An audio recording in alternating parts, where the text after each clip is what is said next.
Let's talk about episode 6 because this one was actually Man, that's been the maybe best one so far.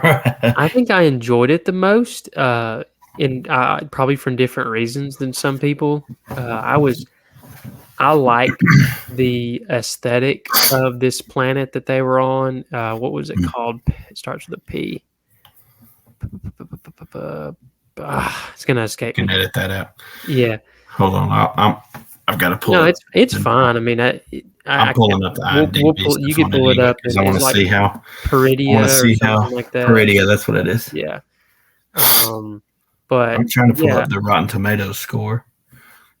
See what but it I was. think what I loved about this one was just the sort of going to an unexplored place that's got these sort of ancient roots back to before the Jedi, and maybe they're trying to get into some of the Dawn of the Jedi, where this is their Yeah, that's what where what they I came thought. over and learn. Which I know Part there's six, rumors out there now that movie's getting canned. So I mean, who knows but after the Dawn of the which one? Jedi one? Oh well, part 6 did have a 100 on tomato meter. And to me, it had a lot of Star Wars aspects, like George Lucas aspects to it, where you had, Sabine finding these sort of weird creatures that come out. They hide in those little shells or whatever that look like rocks, and I was like, that seems like something straight out of George Lucas's head to me. Yeah, it did. Yeah, it But did. that was And those kind of the Jar Jar Binks and characters like that, just a weird. the Ewoks, yeah. Yeah, right. That's a George Lucas thing. I like that. And there was some things. So I'll say this: Balin and Shin, to me, are the two most interesting characters in the show. 100%. I agree. And I hate to say that because I've read every Thrawn book that I can read. I love the Thrawn character. I love the character Timothy Zahn originally created, but then I also like the character he's created now. With the three, it's really 6 Thrawn books that he's made in the new canon, not just the old Heir to the Empire books. But Balin and Shin are the most interesting characters to me. Specifically Balin to me, yeah. Yeah, specifically Balin, because I think after episode 7, you kind of get I think we're gonna know. I think we know where Shin's gonna end up. Yeah, we'll talk about that when we get to that episode. But going back, I agree. Going back a little bit. Ahsoka going from the gray robes to the white robes. I'm a fan because I like the Lord of the Rings. I get the reference. Got it. That's all we got to say about it. The mouth of the Purgil thing. There's some logistics there that probably don't make it's Star Wars. It is what it is. How are they sitting there? Are they just anyway? Yeah. It is what it is. They obviously have to get her there one way or another. I think we always knew it was going to be the Purgil. Yeah, and I think that's probably, like, if I had to guess whether that's in this show or in the movie, that's probably because I think some characters are going to get stranded on this planet, and Thrawn's going to make his way back.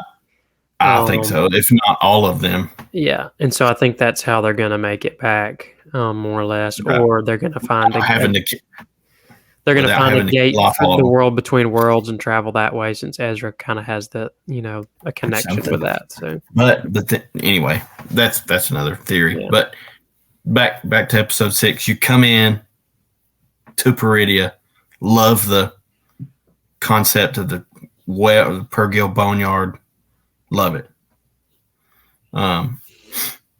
Obviously, you knew there was going to be a fight involved with it at some point, just because it's literally like an asteroid belt around the planet because there's so much of it. Well, and I think it also explains how, people had issues in the first couple of episodes with them finding an ancient map that, like, to someone who went missing, 5 years ago, 10 years ago, whatever. And so I think it just explains that he obviously had a connection with the Night Sisters.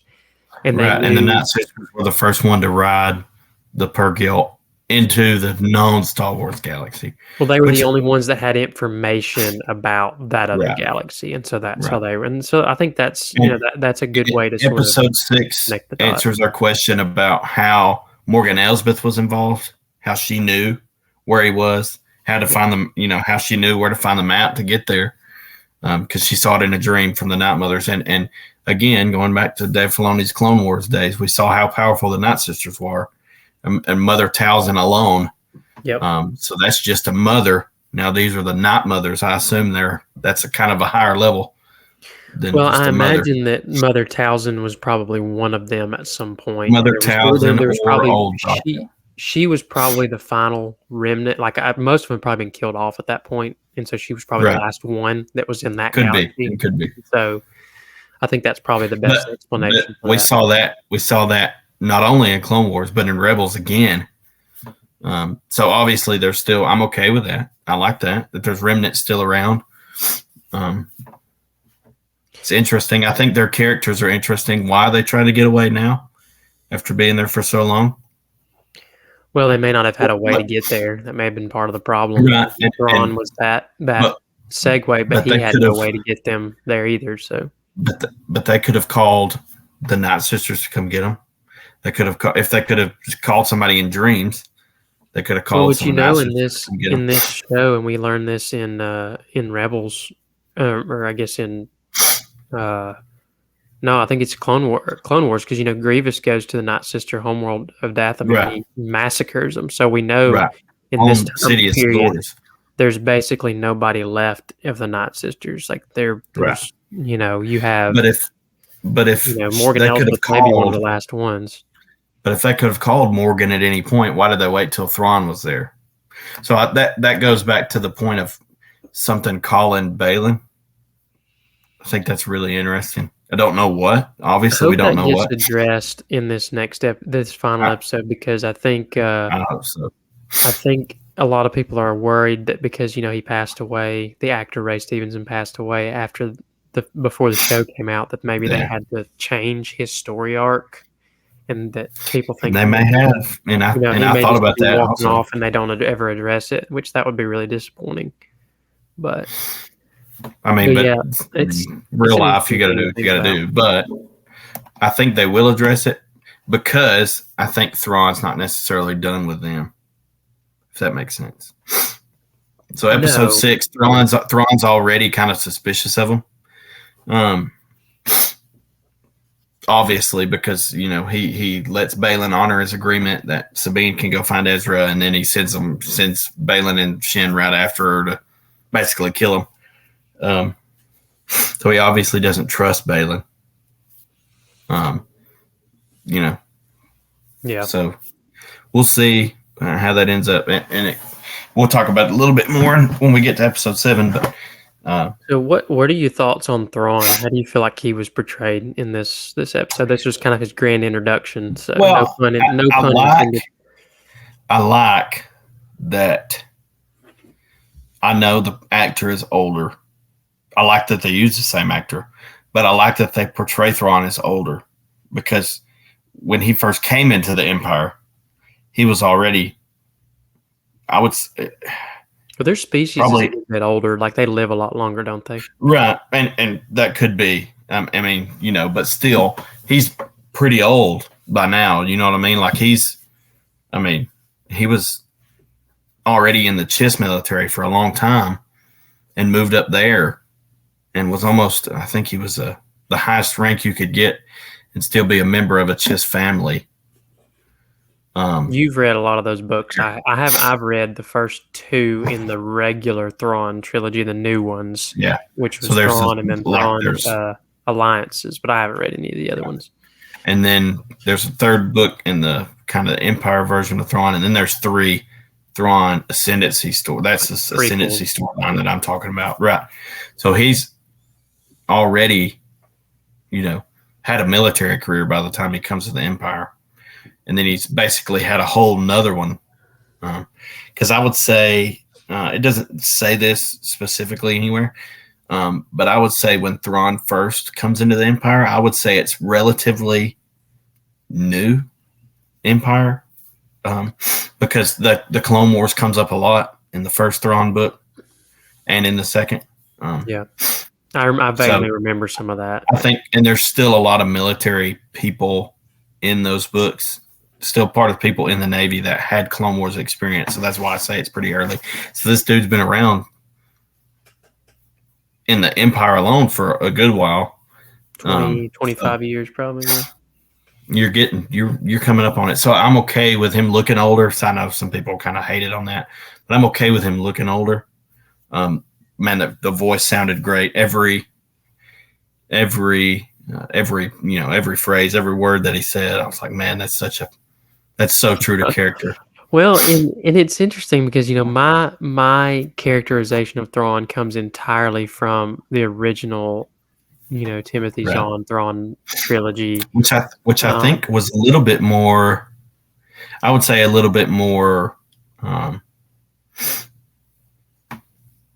violent, but vindictive. Maybe in the Heir of the Empire books, he was a little more vindictive than he was in the I feel like in the 6 books that are canon, he kind of goes out of his way to portray him as being not overly cruel.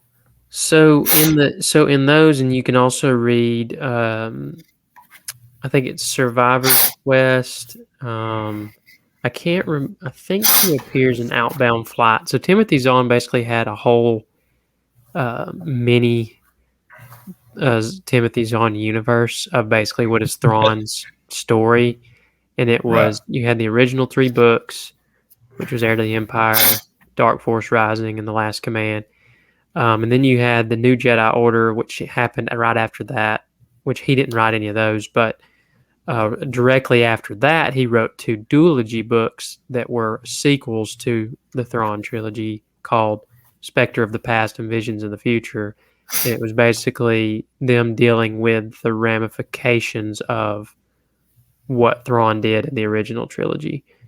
And then they had another one called Survivor's Quest, which, well, I guess I need to back up. They had one called Outbound Flight, which was a prequel.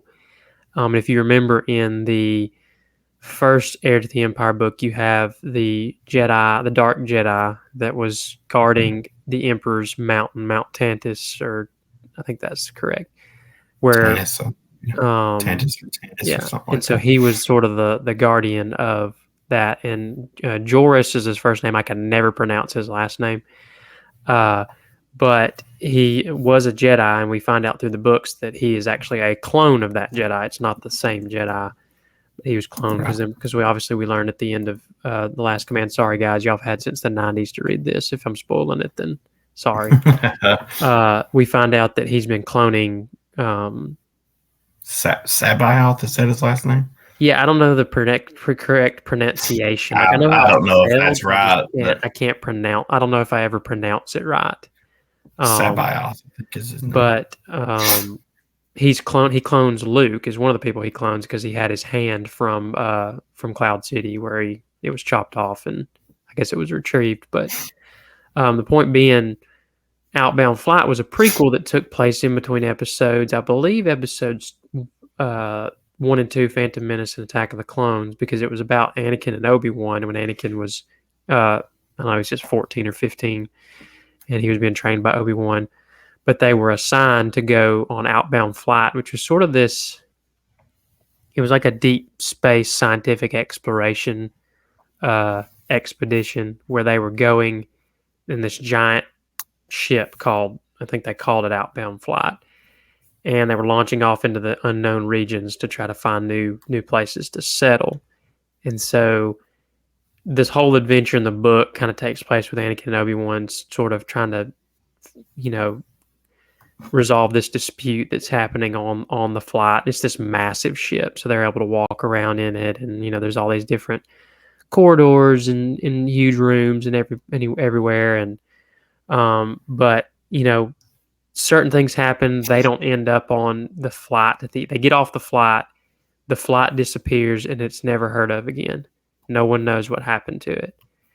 And so we find out in the Thrawn trilogy that they crashed down on a planet. That planet happened to be the planet that Thrawn was on. It was not his planet. He was actually exiled there We learn that through various means in like Survivor's Quest is sort of a sequel that is about Anakin and Mara Jade going and um, exploring Luke the and Mary J. wreckage of Outbound Flight. They find someone finds the ship and they say, "Hey, we thought this might be interesting to you." So that whole book is basically a sequel to Outbound Flight, where it's like they go and they find the wreckage of the ship on that planet, and and they're able to they get into it with some like raiders or bounty hunters or something, and it's kind of a small adventure, but I'm saying it's all kind of interconnected, but it gives us a full arc of Thrawn. And so that's my like characterization of him. And in those books, he's very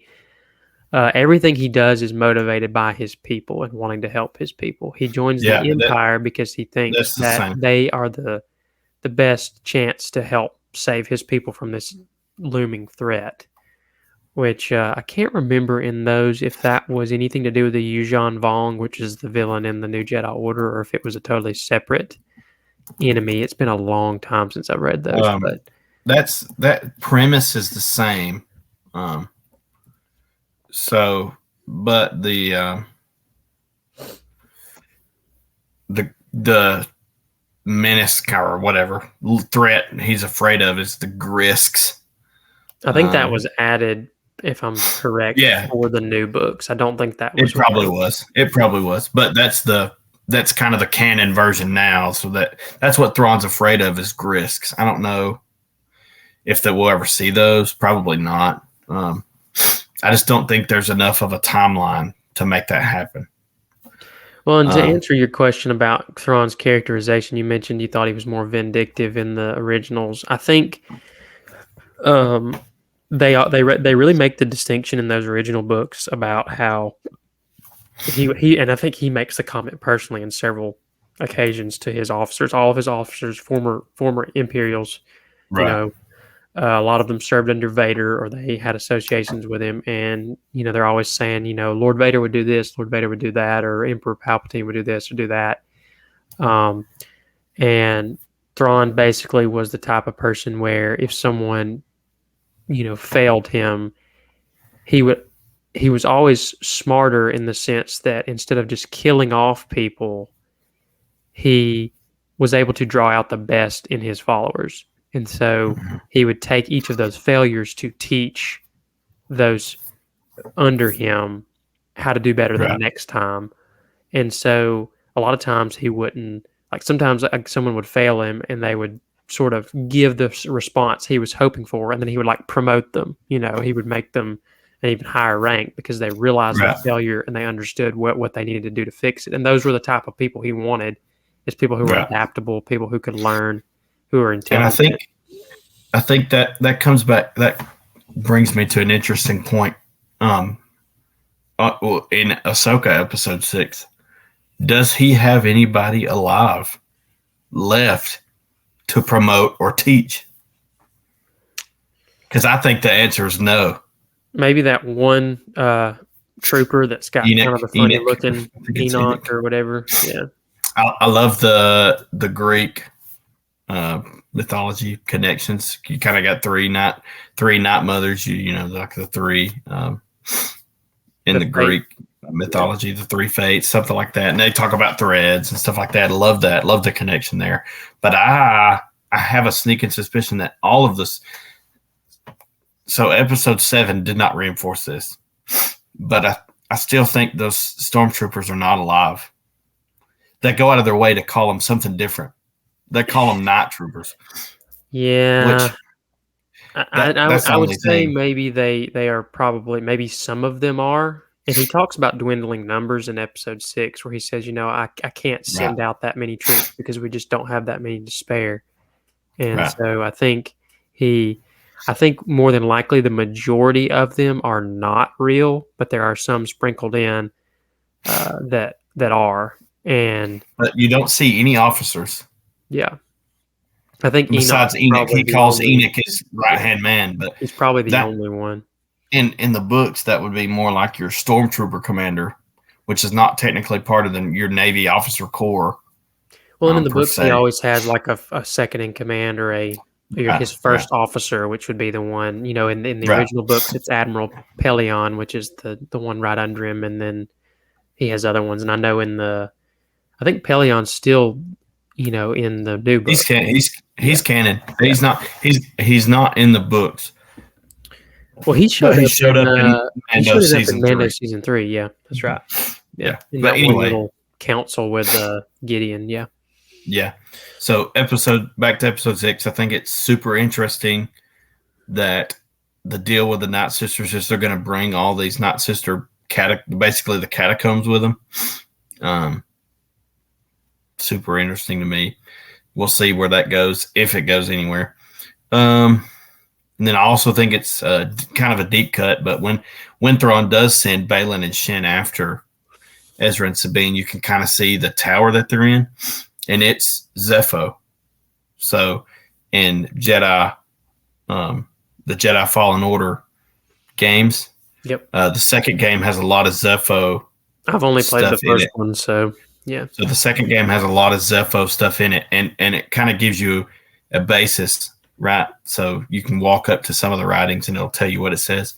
So it gave a basis. Let me see if I can find it. So yeah, I think